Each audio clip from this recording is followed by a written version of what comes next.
So in this video we will be discussing the regulation of gluconeogenesis. So gluconeogenesis is also a regulated process. It does not occur randomly. So first the reaction which involves regulation here is the conversion of pyruvate to phosphoenol pyruvate via oxaloacetate, and then it gets converted here. So this reaction is basically catalyzed by two enzymes, pyruvate carboxylase and pyruvate carboxykinase. So enzyme here, which is pyruvate carboxylase, it is activated by acetyl CoA. So we know that acetyl CoA is basically substrate for TCA cycle. Acetyl CoA, oxaloacetate and acetyl CoA bind in TCA cycle, both bind and get converted into citrate, and citrate goes into isocitrate and so on. So basically when there is gluconeogenesis occurring, this oxaloacetate is used in gluconeogenesis and there is deficiency of this oxaloacetate. So acetyl CoA accumulates and this acetyl CoA stimulates pyruvate carboxylase to form more oxaloacetate. So what happens? Basically acetyl CoA combines oxaloacetate to form citrate in TCA cycle, but when there is gluconeogenesis, oxaloacetate is going into gluconeogenesis pathway, so there is deficiency of oxaloacetate. So in order to produce more oxaloacetate, acetyl CoA stimulates pyruvate carboxylase, which carboxylates the pyruvate and converts it into oxaloacetate. So this is the first regulation which is occurring here at the pyruvate carboxylase enzyme. So second regulation here is this carboxykinase enzyme. This carboxykinase enzyme basically upregulated. The production of this enzyme increases in presence of glucagon. Glucagon upregulates the transcription and translation of this enzyme. So this enzyme is also regulated via hormonal mechanism. Third regulation, this step is also regulated.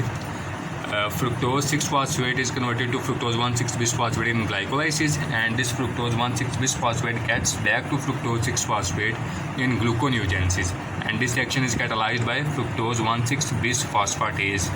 And this fructose 1,6-bisphosphatase enzyme, it is basically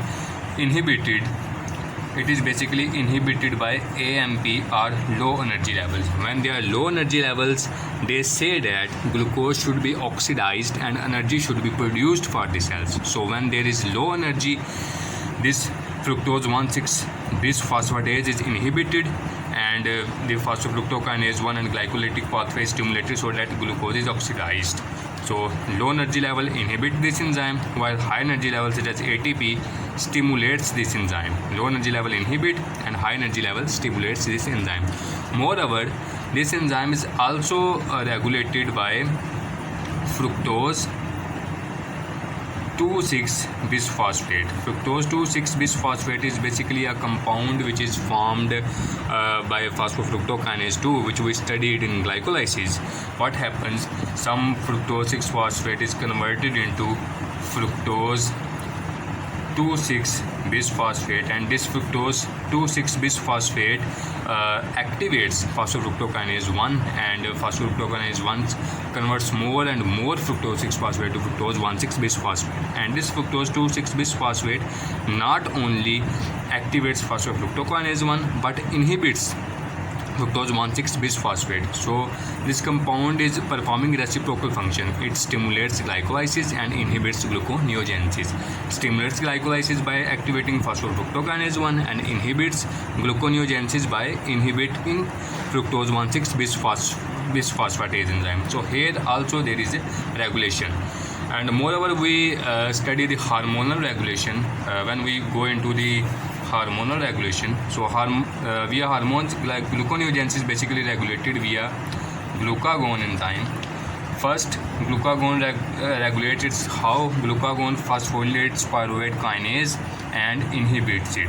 When pyruvate kinase is inhibited, phosphoenol pyruvate accumulates and it gets back into gluconeogenesis. In this way it is regulated. Secondly, glucagon, what does it do? Glucagon increases the transcription of carboxykinase. In this way it is also regulated.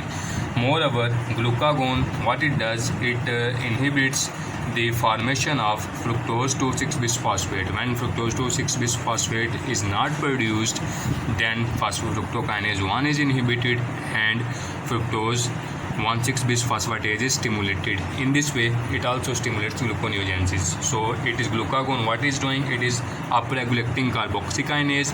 It is inhibiting pyruvate kinase, and it inhibits the formation of fructose 2,6-bisphosphate. When fructose 2,6-bisphosphate is not produced, phosphofructokinase 1 is not stimulated, and fructose 1,6-bisphosphatase is stimulated. So gluconeogenesis is favored. In this way, glucagon is basically regulating this step, and moreover, this is entire gluconeogenic pathway also regulated by availability of substrates. If substrate like glycerol, lactate and amino acids are available, then gluconeogenesis occurs. If there is deficiency of substrate, then there is no gluconeogenesis. So basically, we have studied the regulation. One regulation is at the level of pyruvate carboxylase, which is activated by acetyl-CoA. Then carboxykinase, which is upregulated via glucagon. Then the enzyme fructose 1,6-bisphosphatase, which converts fructose 1,6-bisphosphate to fructose 6-phosphate. It is regulated by AMP. AMP inhibits it while ATP stimulates it, and then it is also regulated by fructose 2,6-bisphosphate, which inhibits it, and all this is the all regulation of gluconeogenesis. In the next videos, we will be discussing the glycogen metabolism. Thank you.